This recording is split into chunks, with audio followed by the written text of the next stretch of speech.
Praise the lord. మీ జీవితంలో ఎంత ప్రార్థన చేసినా మీ సమస్య కదలటం లేదని చింతిస్తున్నారా?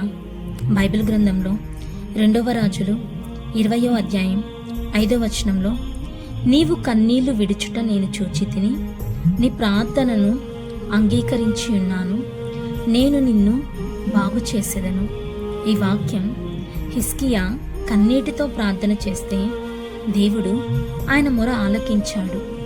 అలాగే నీ జీవితంలో నువ్వు కార్చే కన్నీరు చూసి ఆయన దాటిపోలేడు. నువ్వు బాధతో నీ మనసు విరిగిపోయి ఈ లోకంలో ఏ స్నేహాన్ని కోరకుండా ఆయన ఎదుటకు వెళ్ళి ప్రార్థించినప్పుడు ఆయన చూడకుండా ఉంటాడా? నీ ప్రార్థన ఆయన చెవికి చేరుతుంది.